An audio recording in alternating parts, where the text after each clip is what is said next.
અરે સાહેબ એડવાન્સ આપો, હમણાં જ તમારું કામ ચાલુ કરી દઉં. બસ આ એડવાન્સ આપ્યા ને, હમણાં જો 2-3 મહિનામાં તમારું આખું ઘર ઊભું. મેં કામ ચાલુ નહીં કર્યું યાર. અરે સાહેબ માણસો આવે જ છે, હમણાં ફૂટિંગ માંથી હમણાં કામ બહાર આવી જશે. જોવો ને તમે હમણાં ખાલી. અરે સાહેબ વાત જ જવા દો, માણસોનો તો એટલો ત્રાસ છે કે ના પૂછો વાત. સાહેબ કાલે સવારે માણસ આયા હતા પણ એડવાન્સ લઈને ભાગી ગયા. બોલો શું કરું? તમે આવું મટીરિયલ મંગાવો યાર.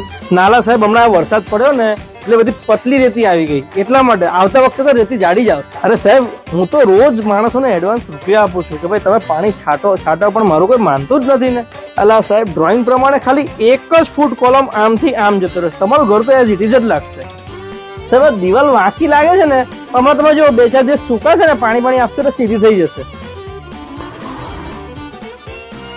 એટલે સાહેબ તમને જ ફોન કરતો હતો, તમને જ ફોન કરતો હતો. હા એટલે સાહેબ તમને જ ફોન કરતો હતો, વાત જ જવા દો. હા તમે ફોન કરતો હતો. બતાવો.